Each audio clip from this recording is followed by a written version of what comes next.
এবার অপু বিশ্বাসের জীবনী নিয়ে রায়হান রাফি বুবলিকে দিয়ে প্রেসার কুকার সিনেমাটি নির্মাণ করেছেন।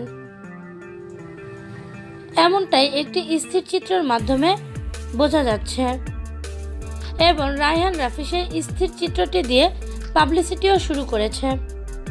প্রিয় ভিউয়ার্স, তাহলে কি অপু বিশ্বাসের জীবনী নিয়ে প্রেসার কুকার সিনেমাটি নির্মিত হয়েছে? হ্যাঁ, এই বিষয়ে আজকে আপনাদের সাথে আলোচনা করব। বিস্তারিত জানতে ভিডিওটি না টেনে সম্পূর্ণ দেখতে থাকুন।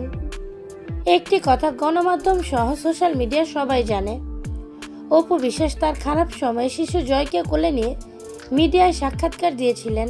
শিশু জয়কে কোলে নেওয়া ওই ছবিটি বহুল প্রকাশিত ছবি, যা আজ অবধি সোশ্যাল মিডিয়ায় রয়েছে।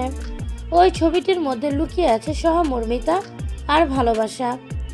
অপুর শত্রুরাও ছবিটি নিয়ে কোনোদিন ব্যঙ্গ বিদ্রুপ করতে পারেনি। আর সেই ছবিটি নিয়ে রায়হান রাফি তার প্রেসার কুকার সিনেমার একটি স্থির চিত্র নির্মাণ করেছেন। তিনি তার সিনেমায় বুবলিকে দিয়ে হুবহু অপু বিশ্বাসের আদলে ছবিটি ডুপ্লিকেট সিকোয়েন্স দেখালেন। ছবিটি প্রথম দেখায় যে কেউ আন্দাজ করবে যে এটা অপু বিশ্বাসকে অনুকরণ করেই করা হয়েছে। অনেকেই বলছে এটা রায়হান রাফি ইন্টেনশনালি করেছেন।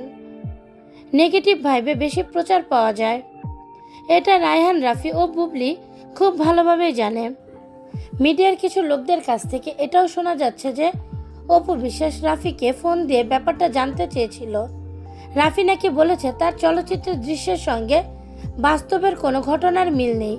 এখন ভক্তরা বলছে মিল নেই তো ভালো কথা, কিন্তু দৃশ্যটির ছায়া উপস্থিতি তিনি ঠিকই জোরে দিয়েছেন অপু বিশ্বাসের সাথে। এই নেগেটিভ ইন্টেনশন দিয়েই সিনেমাটি প্রচার করছেন রায়হান রাফি এবং বুবলি।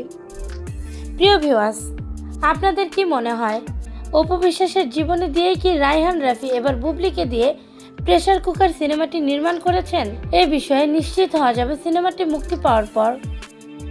এবং আপনাদের যদি এ নিয়ে কোনো মন্তব্য থাকে অবশ্যই সেটা জানিয়ে দিবেন আমাদের কমেন্টের মাধ্যমে।